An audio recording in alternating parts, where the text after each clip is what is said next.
Taksoparkga moy alishtirgani TO'ga keldim. Qisqacha obzor qilib o'tib ketaman. Taksoparkdan kelib mashina olmoqchi bo'lganlar uchun masa arendaga beriladi. Turganlar. Kayfiyatlari ekonom hamma varianti bor. Mashinani remont qiladigan ustaxonasi. Mana Mitishinskiy проезд dom 4. Hozir qaysi ofisga kirib, mana eshik mana.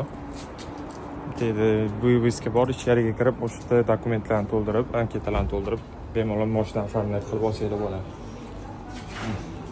Ichkarida shuncha odam bor.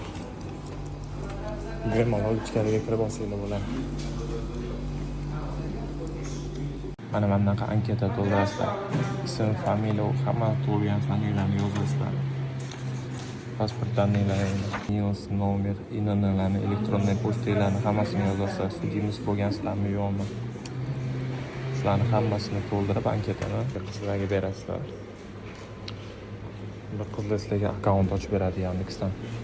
Tanlab mexanika aytsanglar mashina beradi, o'shani kalitini borib ko'rib tekshirib olaverasizlar.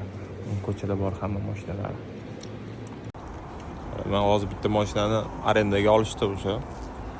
Mana shu adresdan ichkariga kirib, dokumentlarni оформление qilib bo'lgandan keyin sizlarni служба безопасности jo'natadi. Служба безопасности bu tomonda.